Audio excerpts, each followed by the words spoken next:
لاول مره منذ ان وعيت على كره القدم اشوف شيكابالا بيعمل حاجه صح في حياته. بصت للتاريخ يا شيكا، كشفتهم على حقيقتهم، وبالتحديد رئيس نادي الزمالك السابق والمعزول مرتضى منصور اللي كان من يومين طلع وعمل اجتماع وقال فيه كلام عن شيكابالا مش موجود فيه على الاطلاق ولا يمت بصله. طبعا شيكابالا ببوست للتاريخ طلع نفى كل الكلام اللي قاله الموسيقار على شيكابالا، وانه السبب في ان لعيبه نادي الزمالك تتمرد على نادي الزمالك وان هي تنقطع عن التدريبات الجماعيه. شيكابالا طلع نفى كل ده. طبعا كلكم عارفين وحافظين اسطوانه دايما كده بيقولها الموسيقار ان ممدوح عباس حاجز على رصيد نادي الزمالك وحسابات نادي الزمالك. طبعا شيكابالا طلع قال ان انا اجتمعت اصلا مع ممدوح عباس وطلع رافع الحجز عن حسابات نادي الزمالك، ومفيش حجز على اي حاجه، ومفيش حجز على نادي الزمالك. طبعا ده عكس الكلام اللي قاله الموسيقار في الاجتماع بتاعه اللي كان عامله من يومين بالتحديد. لكن ممدوح عباس حاجز على النادي، وان شيكابالا بيتمرد على نادي الزمالك، وان هو السبب في ان نادي الزمالك يتحرم من القيد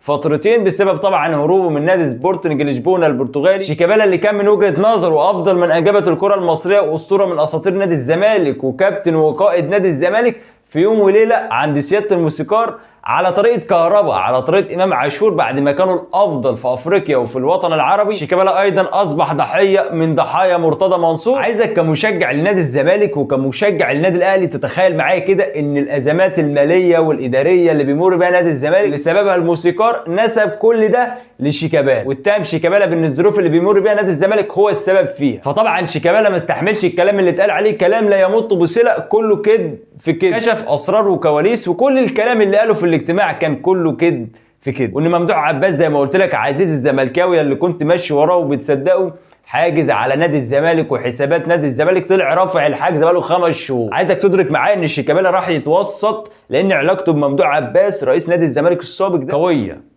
فطبعا ممدوح عباس بلغ شيكابالا ان هو اصلا رافع الحجز على نادي الزمالك وحسابات نادي الزمالك بقاله اكتر من 5 شهور، وكمان وصفه برئيس نادي الزمالك السابق. لكن انت تخيل، انت مدرك معايا شيكابالا اللي كانت علاقته بمرتضى منصور اللي كان في اوقات بيطلع يطبل له، فجاه الطاوله اتقلبت على الاثنين قلبوا على بعض، قلب مره واحده كده بشكل مفاجئ على شيكابالا، وده اللي استفز شيكابالا وطلع شرح الموضوع بالتفصيل وقال ان جمهور نادي الزمالك له معزه خاصه وان هو بيعز جمهور نادي الزمالك، وكل اللي قاله رئيس نادي الزمالك السابق وحط علامه استفهام و100 خط على رئيس نادي الزمالك السابق. شيكابالا بيقول على مرتضى منصور اخوه صاحبه وحبيبه رئيس نادي الزمالك السابق. ما خلاص بقى، يعني انت خليت صورته قدام جمهور نادي الزمالك يعني اسوأ حاجه، يعني انت خليت جمهور نادي الزمالك اصلا يصدق ان شيكابالا بيتمرد عامل حمله على نادي الزمالك ومخلي لعيبه نادي الزمالك ما تروحش التدريبات الجماعيه. فطبعا شيكابالا النهار بعد ما سمع الاجتماع والكلام اللي اتقال في اجتماع الضحك والمؤتمرات اللي ما بتخلص رغم ان هو معزول. علشان كده لو تلاحظ في اول الفيديو قلت لك اول مره منذ ان وعيت على كره القدم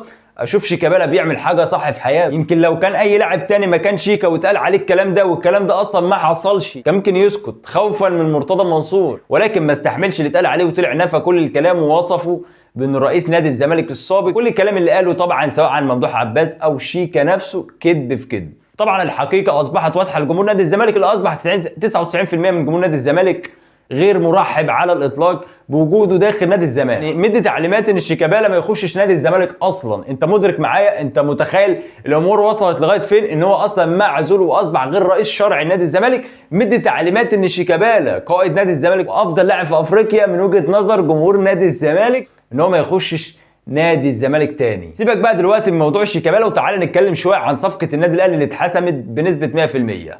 وبالتحديد يعني عايز اقول لك ان بشكل شبه رسمي النادي الاهلي خلص في المهاجم. يعني كلنا كاهلاويه مستنيين من زمان النادي الاهلي يتعاقد مع مهاجم يخلص من ربع فرصه. احنا داخلين على كاس عالم الانديه، هيلعب سوبر افريقي، داخلين على بطولات كتير جدا في الموسم الجديد، هيلعب سوبر ليج البطوله الجديده الحديثه ودوري ابطال افريقيا اللي كلها كام يوم ويبتدي بقى بالادوار التمهيديه بتاعته. اضافه ان انت دعمت الفريق بصفقات ثقيله جدا على سبيل المثال امام عاشور والجناح الجيش الملكي الخطير وافضل لاعب في المغرب رضا سليم. اخبار ومصادر صحفيه قويه جدا النادي الاهلي خلص في المهاجم بالفعل، وخلال ساعات النادي الاهلي هيعلن عن الصفقه بشكل رسمي وبنسبه 80%. عايز اقول لك ان المهاجم ده المهاجم البلجيكي، وكنت عملت حلقه عنه بالتفصيل اديك نبذه مختصره عن المهاجم ده، ولكن بما ان بعضكم اكيد ما اتفرجش على الحلقه اديك نبذه مختصره عن المهاجم اللي النادي الاهلي خلص فيه بالفعل. اسم المهاجم لانداري دياماتا، بيلعب في نادي اسبانيول الاسباني في دوري الدرجه الثانيه، وايضا كان له تاريخ حافل مع نادي اندرلخت البلجيكي والنادي اللي عمله اندرلخت البلجيكي. عايزك تتخيل معايا كده ان في بدايه مسيرته الكرويه وعنده 17 سنه، في خلال 34 مباراه قدر يساهم ب 18 هدف، 16 هدف وصنع هدفين، يعني ساهم ب 18 هدف خلال 34 مباراه. ساعتها كانت قيمته التسويقيه على الترانسفير ماركت 500,000 يورو. بعد تألقه الملفت للنظر مع نادي اندرلخت البلجيكي انهالت عليه العروض بشكل كبير جدا، واصبحت قيمته التسويقيه 6 مليون يورو. جاله عرض مغري من نادي فولفسبورغ الالماني بقيمه 11 مليون يورو. ما وفقش مع النادي ده، فاضطر النادي الالماني فولفسبورغ يعيره للدوري الهولندي، لنادي نيميخن الهولندي على سبيل الاعاره. وبعد كده نادي اسبانيول الاسباني في دوري الدرجه الثانيه اشتراه بقيمه 2 مليون و200 الف يورو. ولكن تحس ان دياماتا عامل زي السمكه لما بتخرج من البحر بتموت. فعلا لما بيخرج من اندرلخت البلجيكي يموت حرفيا. ما اداش في الدوري الالماني مع فولفسبورغ، وايضا مع اسبانيول كانت مسيرته الى حد ما مش احسن حاجه. علشان كده نادي اسبانيول حاليا عايز يتخلص من ديامات. بالنسبه لهم اللاعب مش على المستوى المطلوب. ولكن في كلام انتشر ان النادي الاهلي بيتعاقد مع ايكوبا ايضا في نفس التوقيت، وايضا بيتعاقد مع موليكا وبيتعاقد مع سوزا واكاويل كتير جدا. والناس اصبحت يعني متشتته بشكل كبير جدا، وبالتحديد جمهور النادي الاهلي اللي قاعد مستني ومنتظر، يعني ولا كاننا قاعدين مستنيين نهائي دوري ابطال افريقيا. النادي الكوري معقد الدنيا مع النادي الاهلي ومش عايز يسيب اللاعب سوزا، ولا كانه ميسي. يعني لو جيت تبص على ارقامه اصلا مش احسن حاجه.